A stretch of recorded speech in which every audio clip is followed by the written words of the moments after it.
जय श्री राम। नमस्कार दोस्तों, हमारे YouTube चैनल स्पिरिचुअल दादी पे आपका हार्दिक स्वागत है।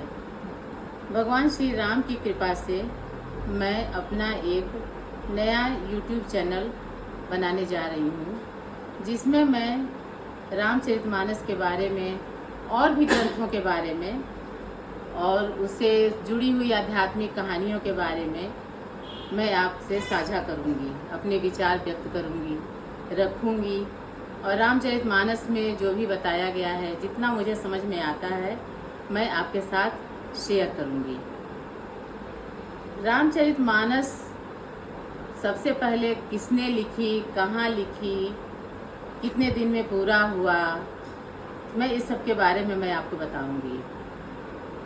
भक्ति काल के सर्वश्रेष्ठ कवि, यशस्वी कवि कहिए, सर्वश्रेष्ठ कवि कहिए, श्री तुलसीदास जी द्वारा रचित यह महाकाव्य है। इसकी रचना इन्होंने संवत 1631 विक्रमी को शुरू किया था और लगभग 2.5 साल बाद इन्होंने विक्रम 1633 विक्रमी में पूरा किया था। उस समय आश्विन मास का शुक्ल पक्ष चल रहा था और कहते हैं कि उस दिन, जिस दिन पूरा हुआ था, उस दिन मंगलवार दिन था। उसी दिन इन्होंने उसको पूरा किया और प्रस्तुत किया। इसके आगे मैं बताना ये चाहूँगी कि रामचरितमानस का महात्म क्या है, इसकी महिमा क्या है, इसके बारे में आपको बताना चाहूँगी। सबसे पहले मैं ये बताऊँगी कि यह अवधी भाषा में इन्होंने इसको लिखा है और जो कि यह उत्तर प्रदेश के लखनऊ के आसपास के क्षेत्रों में बोली जाती है। यह सरल भाषा है, तो इसको रामचरितमानस को पढ़ के आम जन भी समझ सकते हैं। हमारे यहाँ गांव में, देहातों में रामचरितमानस का, रामायण का अखंड पाठ हमेशा होता रहता है। और गांव देहात के लोगों के भी जाए के देखिए तो मुंह पे वहाँ की चौपाइयाँ, दोहा लोगों को याद रहती है। समय बे समय वो लोग उसका प्रयोग भी बातों बातों में करते रहते हैं। तो इसलिए एक सरल भाषा में है और इसमें राम के जीवन पे, राम के जीवन के चरित्र पे इन्होंने, तुलसीदास जी ने वर्णन किया है कि राम का चरित्र कैसा था। और इसमें और भी कई चरित्र हैं, जैसे कि आदर्श चरित्र को प्रस्तुत किए हैं, जैसे कि भाई भाई का प्रेम, राजा का प्रजा के प्रति प्रेम। आदर्श राजा राम हैं और उनकी प्रजा जो है अयोध्या की, वो आदर्श प्रजा के रूप में है। आदर्श माता कौशल्या हैं। आदर्श सेवक के रूप में लक्ष्मण और हनुमान हैं, जो कि आदर्श भाई के रूप में उनके भरत हैं। तो ये सब चीज़ें कि एक परिवार है, परिवार में कैसे रामचरितमानस के द्वारा हम देखेंगे कि कैसे भाई भाई के बीच में प्रेम होना चाहिए, कैसे। हालांकि आज के युग में ये संभव नहीं है, लेकिन फिर भी हम इसके माध्यम से प्रयास करेंगे कि कुछ बता सकें, कुछ आपको बताएं। इसमें तुलसीदास जी ने रामचरितमानस को 7 भागों में विभाजित किया है, जिसको कांड के नाम से जानते हैं। ये 7 कांड हैं, जो कि पहला बाल कांड है, दूसरा अयोध्या कांड है, तीसरा अरण्य कांड है, चौथा किष्किंधा कांड है, 5वां सुंदर कांड है, 6वां लंका कांड है और 7वां अंतिम है, जिसका नाम उत्तर कांड है।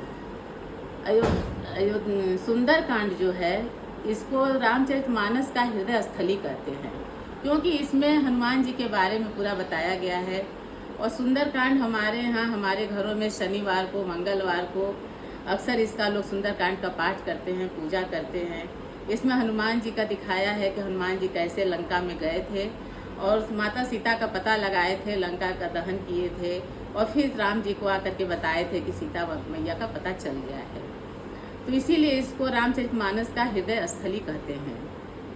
ये तो हम आपको बताएं कि ये रामचरितमानस का ये है।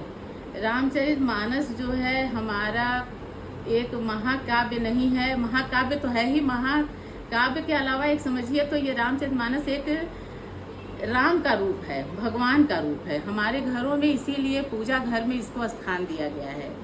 इसको पूजा घर में हम लोग रखते हैं, रामायण की पूजा की जाती है। एक छोटा सा उदाहरण मैं देना चाहूँगी आपको। एक उदाहरण क्या है, एक सत्य घटना है, एक कहानी के रूप में, कि मिथिला की एक स्त्री थी जो साध्वी थी और आध्यात्मिक प्रवृत्ति की थी। भगवान राम को बहुत मानती थी रामचरितमानस का पाठ करती थी। एक बार वो अयोध्या आई, राम की जन्मस्थली, और वहीं पे सरयू के किनारे अपना आसन लगाई और सरयू में नित्य स्नान करने लगी और वहीं पे बालू पे अपना आसन बिछा करके और रामचरितमानस का पाठ करती थी। वो रामचरितमानस का पाठ करते करते इतना विभोर हो जाती थी कि उनके आँख से आंसू बहने लगते थे। अगल बगल से जो श्रद्धालु जन वहाँ से गुजरते थे, कुछ लोग ठिठक के रुक के देखते थे, कुछ लोग प्रणाम करते थे, फिर अपना आगे लोग बढ़ जाते थे। जब उनका 9 दिन का ये रामचरितमानस का पाठ समाप्त हो गया तो फिर वो प्रयाग के लिए चल दी कि अब चलें संगम में स्नान करें और अब इलाहाबाद में जाके प्रयाग में अपना आसन जमाएं।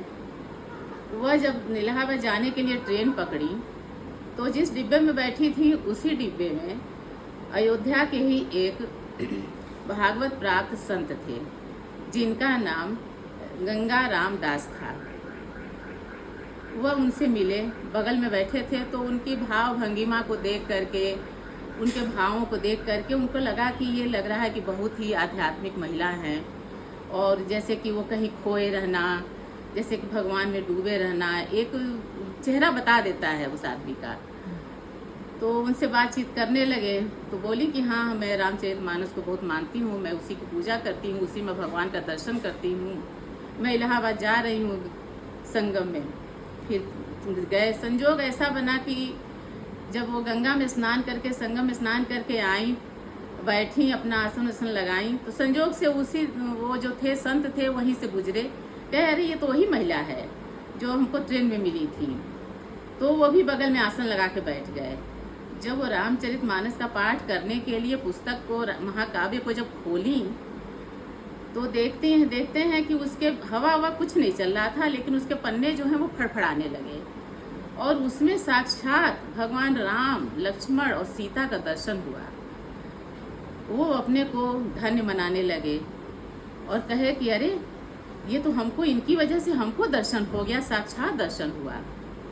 और जब उनका पाठ समाप्त हुआ, अपने आप वो सब मूर्तियाँ जो थीं धीरे धीरे उसी में किताब में, पुस्तक में विलीन हो गईं। वो उनके चरणों पे गिर पड़े, जो कि भगवत प्राप्त संत थे।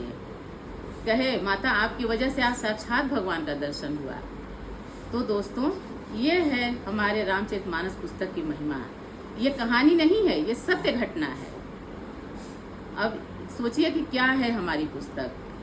तो ठीक है, जो मुझे समझ में आया, हमारे गांव देहात, हमारे जितने साधु संत और जितने ज्ञानी जन हैं, सब लोग रामचरितमानस को पढ़ते हैं, सुनते हैं, उसका अर्थ निकालते हैं। जितने साधु संत हैं उस एक चौपाई का लोग 10 अर्थ निकालते हैं, उसका 10 तरह से बताते हैं। मैं भी प्रयास करूंगी पढ़ करके जितना आपको समझा सकूं, जितना आपको बता सकूं।